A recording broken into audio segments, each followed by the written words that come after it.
Good evening. Good evening. How are you? How are you? As always, I want to give all the glory and honor to the Most High. And we're about to start the second attribute of Yah, which is His holiness. Holy. His holiness. And I will make an attempt at explaining this for you guys, and I pray that this short study blesses you. So let's get right into it. All right. So just explaining holiness right here. The holiness of Yah is His moral excellence and purity, without spot, separation from sin and creation. For He is the Creator, untainted in every way from evil. The word holy conveys the idea of being set apart, sacred, sanctified. Him being holy is not what He practices, but who He is, His nature. I'm going to read that one more time. The holiness of Yah is His moral excellence and purity, without spot, separation from sin and creation. For He is the Creator, untainted in every way from evil. The word holy conveys the idea of being set apart, sacred, sanctified. Him being holy is not what He practices, but who He is, His nature. All right. And a footnote right here is it's hard to explain outside of observation through the Bible of the encounters of Him and Him with the people, and by revelation you personally get through reading and prayer. So it's hard to explain the holiness of the Most High outside of observation, observing Him and His encounters with people, and just when people encounter Him through vision and things like that. It's hard to really explain His holiness because we're not even touching it, even with the things that we see in the scriptures. And by revelation, you and I can personally get through reading and praying. The closer we get to Him, the closer the more you'll understand about His nature in all things. All right, so we have 4 examples we'll be reading through, and we'll just briefly talk on them. The first one is in Isaiah chapter 6. Isaiah chapter 6, verse 1 through 3. The holiness of Yah. Isaiah chapter 6, verse 1 through 3. And I'll be reading from King James. And I may paraphrase certain words, just in case others may not be able to understand. And it says, in the year that King Uzziah died, I saw also Yah sitting upon a throne, high and lifted up, and His train filled the temple.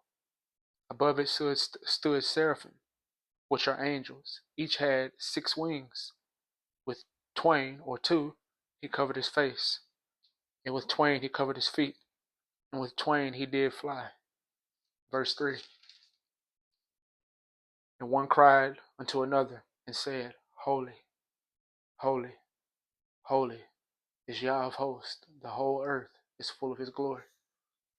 So in this example of His holiness, when Isaiah saw this, let me go a little bit further what Isaiah said when he saw this, so we can explain a little bit from the context. Going a little bit past verse 3, I'm going to read 4 through 5 now. In Isaiah chapter 6, verse 4 says, And the post of the door moved at the voice of him that cried, and the house was filled with smoke. Then said I, speaking of Isaiah, Woe is me, for I am undone, because I am a man of unclean lips, and I dwell in the midst of a people of unclean lips, for mine eyes have seen the King, Yah of hosts. So when Isaiah ended up seeing the Most High in this vision, he saw the angels, and the angels reverence, the angels fear, as you could say, because fear is reverence, fear is respect, and it's also a good, healthy fear. The angels Isaiah saw this reverence that these angels had that are always in His presence. They covered their face, and they covered their feet for modesty, for humility, for reverence toward the Most High, being in His presence that close. And with the other two wings, it says that they flew. And it says that the doors, the posts of the doors moved at the voice of them that cried, at the voice of him that cried. Then Isaiah saw it. And he said, after Isaiah saw it in verse 5, it says, Then said I, woe is me, I am undone. It's when you get that close to the Most High, when you get that close to Him, and when you really get to see Him through the Scriptures. It's by revelation. You see it and you see, I'm undone. I am a sinner. Look at me. It's almost like you try to hide, and you get to, at that point, at that moment, you know that you're in eyes that see right through you. As it says in Proverbs, in the book of Proverbs, chapter 20, verse 27, the spirit of man is the candle of Yah, searching the inward parts. The spirit of man is the candle of Yah, searching the inward parts. You get this close, and you get this revelation of Him. And the same as Isaiah, woe is me, for I am undone. I'm a man of unclean lips, and I dwell in the midst of people of a people with unclean lips. He saw his sin greatly. And this is perfect for every man, because that's the point when you can actually be forgiven. You can be justified. You can be brought into reconciliation with Him, because it's only those who see their need that get the help they need. All right. So the example of this, the second example is in Exodus chapter 3, verse 1 through 6. Exodus chapter 3, verse 1 through 6. The holiness of Yah. So I'll be reading 1 through 6, and we'll bring out a few principles right here. It says, Now Moses kept the flock of Jethro, his father-in-law, the priest of Midian, and he led the flock in the backside to the backside of the desert, and came to the mountain of Elohim, even to Horeb. And the angel of Yah appeared unto him in a flame of fire out of the midst of a bush. And he looked, and behold, the bush burned with fire, and the bush was not consumed. And Moses said, I will now turn aside and see this great sight, why the bush is not burned. Verse 4, And when Yah saw that he turned aside to see, Elohim called unto him, God called unto him out of the midst of the bush, and said, Moses, Moses. And he said, Here am I. And he said, Draw not hither, draw not close, draw not near. Put off thy shoes from off thy feet, for the place whereon thou standest is holy ground.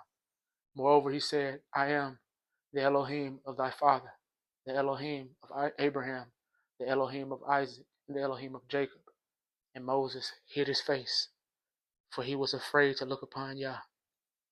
All right, so we see these same attributes right here with the angels: reverence in His presence, reverence. And even in verse 5, in verse 3, Moses sees this great sight. He goes to see it.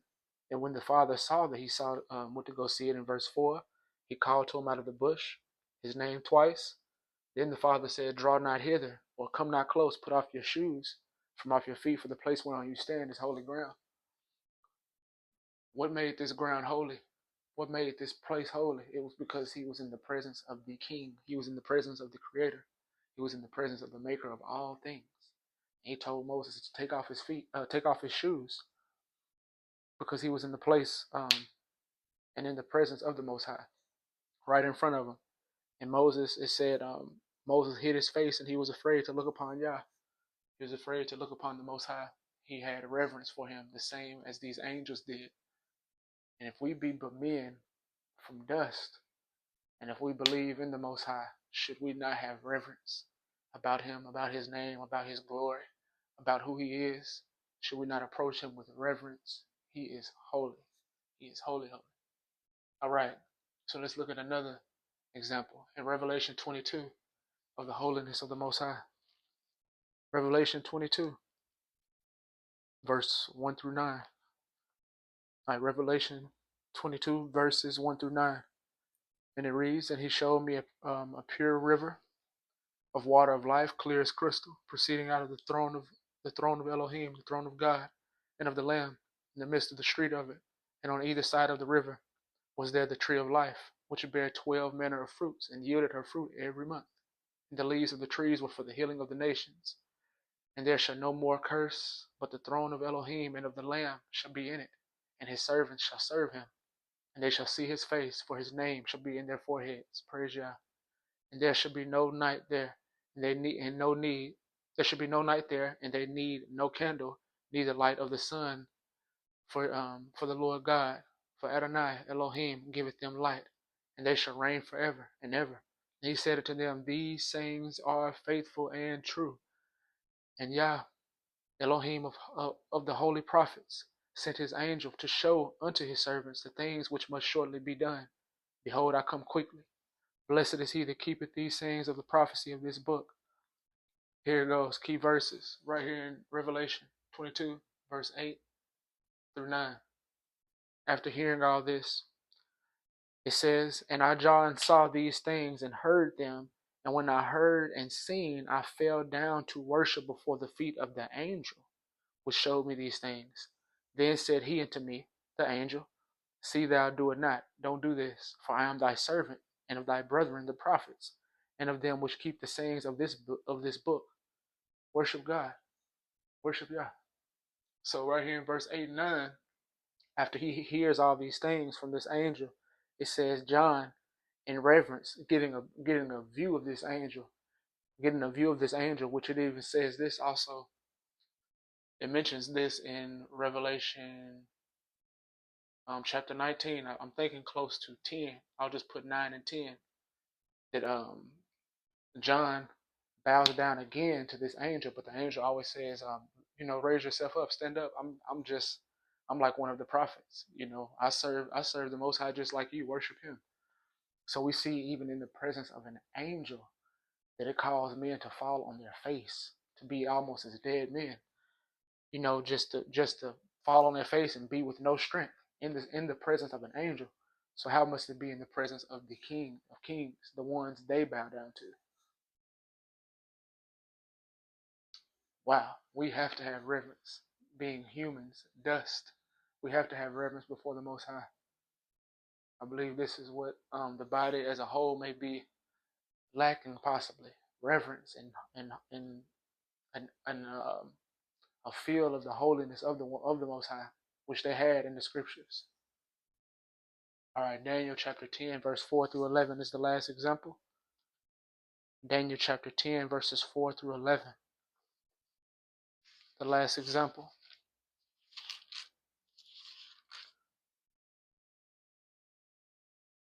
Daniel chapter 10, verses 4 through 11.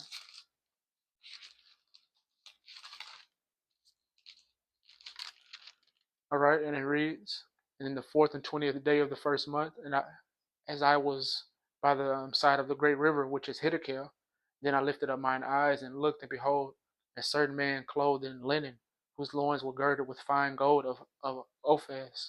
His body also was like the beryl, and his face as the appearance of lightning, and his eyes as lamps of fire, and his arms and his feet like the color of polished brass, and the voice of his words like the voice of a multitude. And I, Daniel, alone saw the vision, for the men that were with me saw not the vision, but great quaking fell upon them, so that they fled and hid themselves. Therefore I was left alone, and I saw this great vision, and there remained no strength in me, for my comeliness or my beauty was turned in me into corruption, and I retained no strength. Yet heard I the voice of his words, and when I heard the voice of his words, then was I in a deep sleep on my face, and my face turned toward the ground.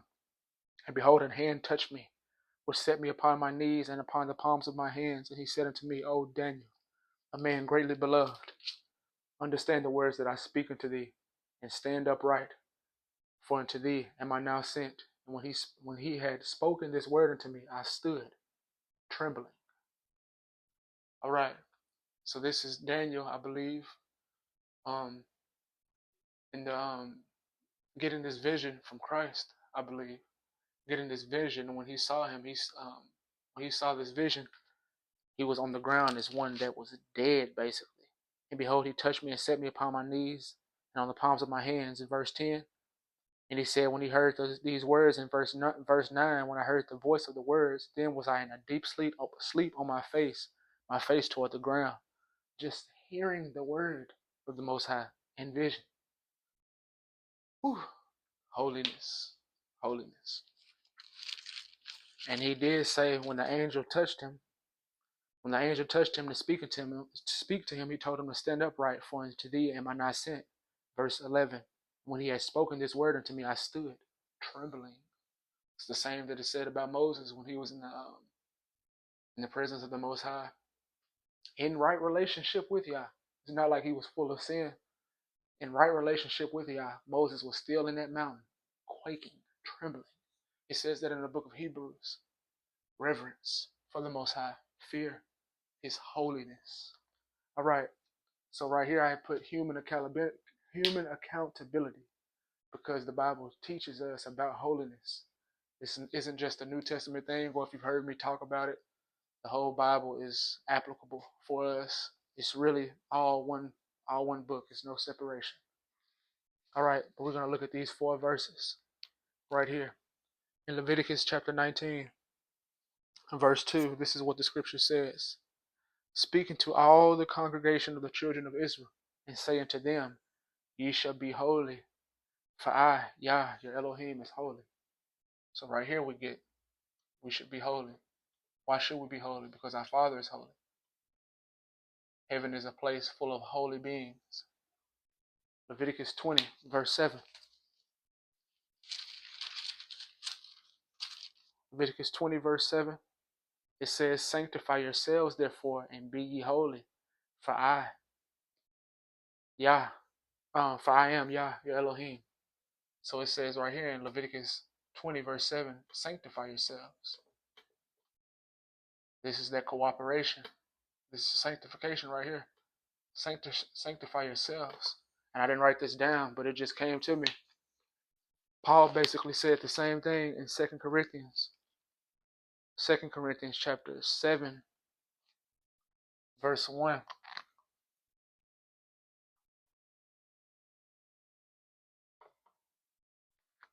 Paul basically said the same thing in 2 Corinthians 7, verse 1, New Testament.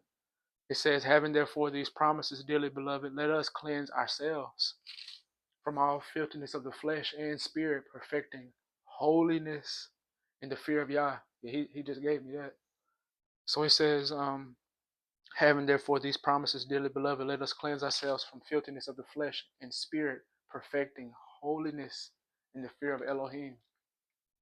And right here we see in Leviticus 20, verse 7, sanctify yourselves. That's cooperating with Yah. That's surrendering to Him and letting Him do His work in us. As it says in Ephesians chapter 2, sanctify yourselves, therefore, and be ye holy, for I am Yah, your Elohim. All right, New Testament, 1 Peter. 1 Peter chapter 1, verse 15 and 16. 1 Peter chapter 1, verse 15 and 16. Let's see what Peter says.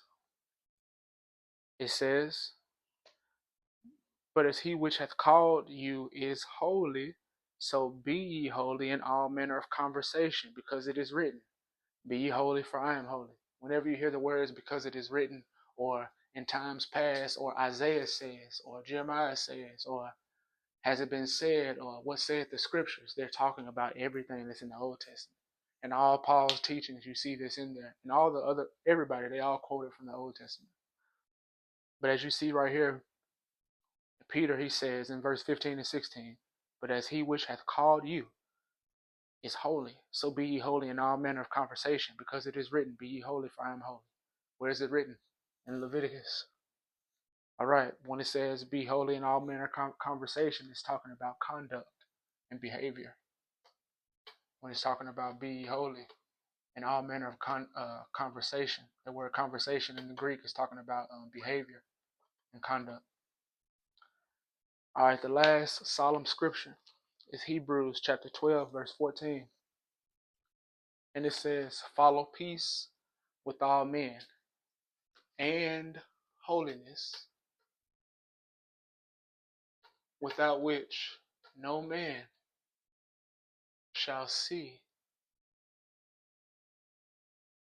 Adonai, or no man shall see the Lord. It says, Follow peace with all men and holiness, without which no man shall see the Lord. No man shall see Yah.